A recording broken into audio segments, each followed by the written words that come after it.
everyone. Welcome to the Seeds of Success podcast, hosted by Dottie San Martin and myself, Orly Rivera. This show is your weekly dose of knowledge, insights, and actionable tips to transform centers into striking successes. Whether you're a seasoned industry professional or just stepping onto the lanes, we've got you covered. Dottie, I'm very excited. I see that we have a special guest here with us today. Do you see them also? I see them, Orly. I do see them. Yes, actually. Today we have Diana Burton, and Diana has been in the entertainment industry and for many years and has done a phenomenal job of creating an atmosphere, creating that good vibe when you walk into a bowling center. You know, it just feels good, right? It just feels so good. It smells good. So Diana, welcome. We're going to have a conversation about how you can create that feel, how you can create that atmosphere for the guests that are coming into your bowling center. So welcome to Seeds of Success. Hello, Dottie and Orly. So happy to be here with you today. Well, thank you. Thank you. We're really happy to have you. And listeners, we are hoping to have Diana as a frequent guest here and sometimes even co-host in the show. She just has a world of experience and does such a great job of bringing everything complete full circle. And Diana, we have talked on many occasions about events and making people feel like they're part of your story, and creating that right atmosphere, that right platform, that right venue for customers to want to come in and to want to have an experience at your center. Let's talk a little bit about that today.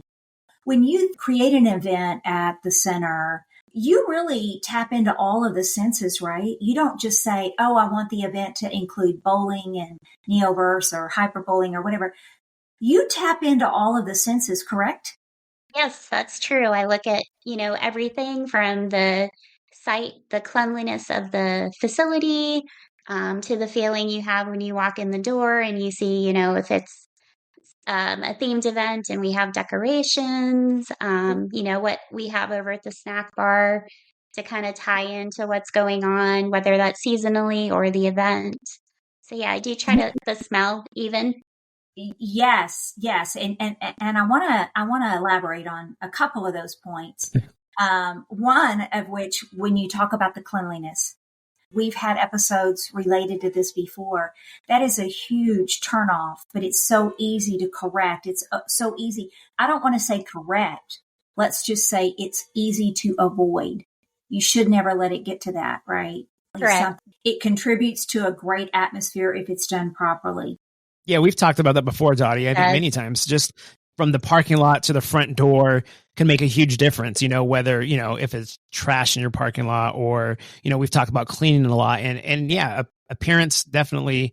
People, when they're using their eyesight, that could stop somebody in their tracks before they even go into your center. You could have the nicest center inside, but if something outside's causing you to, this place looks a little sketchy, I think I'm going to stay out of it, especially if you have your kids with you or, is this place look safe for my kids? So yeah, anything from, like I'm saying, like from the parking lot makes a huge difference. So you have to start out there and then all the way inside. Yeah. The other thing that you mentioned was smell. So I know that you've been very creative with some of the events that you do, that smell can put you in that. It takes you back. So talk a little bit about some of the things that you've done to really tap into the sense of smell. Well, yeah, of course. I think, we've had, we had a summer bowling luau event. So we had, of course, the nice mixed drinks over at the snack bar.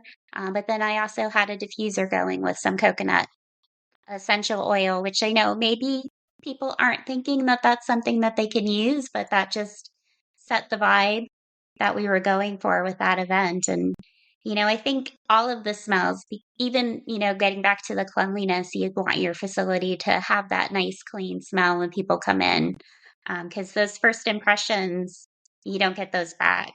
Right. And it's no different. Of course, I was military, so we moved a lot, right? So we had all these little tips of things that you need to be doing when you put your house up for sale, right?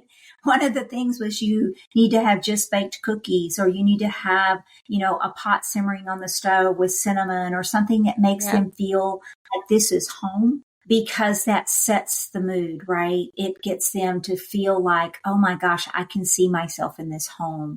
So it's no different than that, right? The power of smell is important. Like, I know that sounds funny, but how many times have you walked into a place like, oh, this kind of reminds me of going to my grandma's when I was little, or to my mom's house, or, you smell sunblock on yourself. It's like, this reminds me of being on vacation or at the beach, or, just, there's so many things that, it sounds funny again, so many things that you get from smell, but it's true. And if somebody smells popcorn, what do they say? Oh, this reminds me of the movie theater or something, So yeah, the power of smell is very important.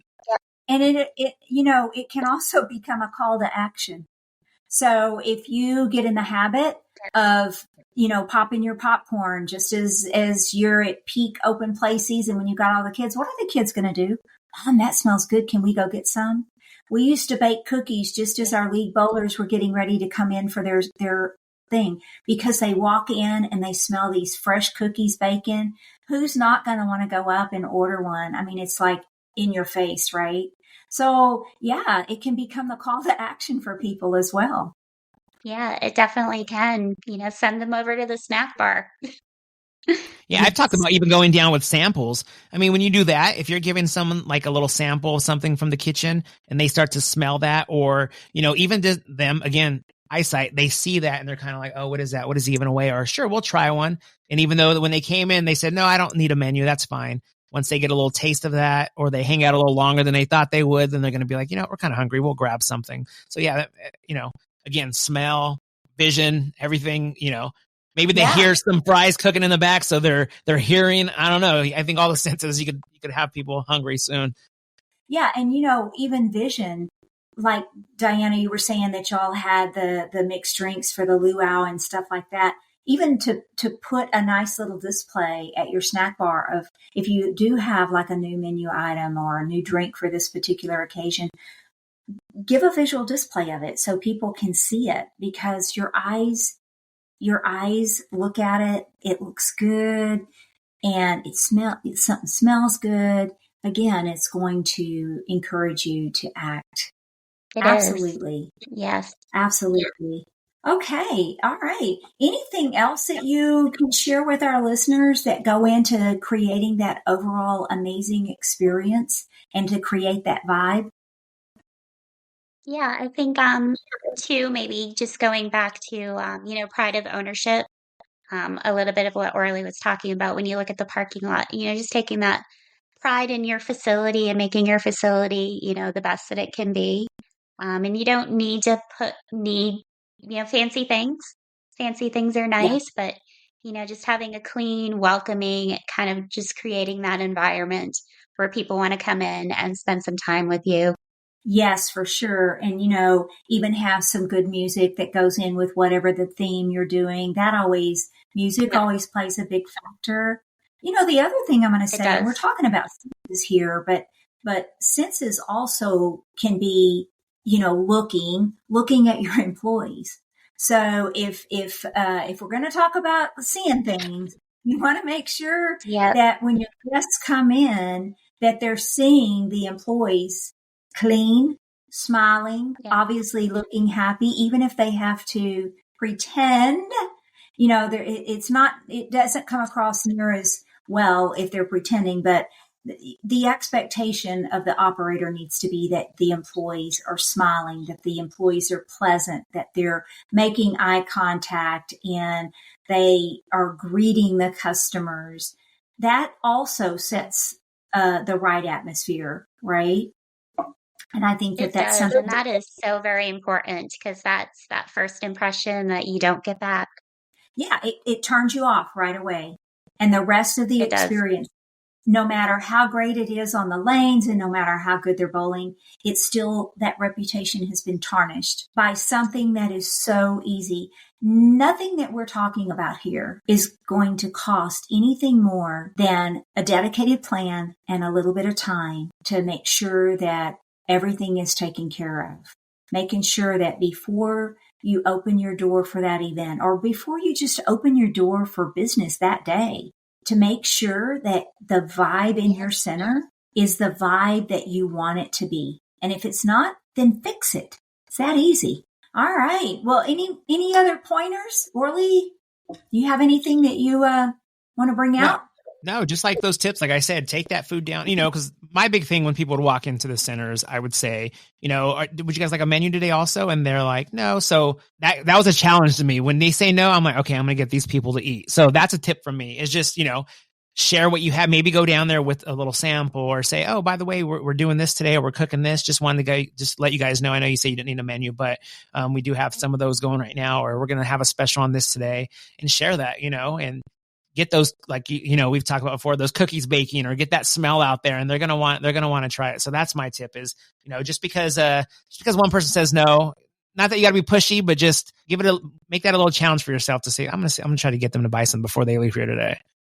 Absolutely. And I want to say one more thing. Utilize what you have to be able to create that atmosphere. And what do I mean by that? So those listeners that are Cubica AMF customers, you have scoring monitors that when they're off, they're not being utilized. That's prime real estate.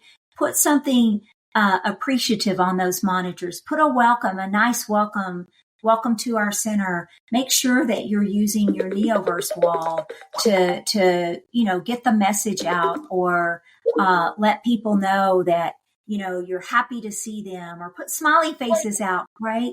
Use the tools that you have that are already in your facility to help build that atmosphere, to build that excitement, to build that welcome that people feel when they walk into your center. Those are easy things to do. Yeah. Well, Diana, thank you so much for joining us today. It's always a pleasure. We're dangerous when we all get together, because we all like to be able to make the very best of all of the events that we have in our centers. And that's the fun part, is to be able to create that atmosphere, to be able to create that vibe. So thank you very much for what you do for this industry. And thank you so much for sharing that passion and that knowledge with our listeners. And listeners, thank you for being a part of today's episode of Seeds of Success. With decades of industry experience, we are honored to share ideas, strategies, and trends designed to help entertainment centers like yours thrive and grow. Together, we're planting the seeds for a stronger, more successful future. Share this podcast with your team. We want you to like, we want you to subscribe, and we want you to share. Because the more seeds we sow, the greater the harvest. Until next time, let's continue to build success, one happy guest and one incredible experience at a time.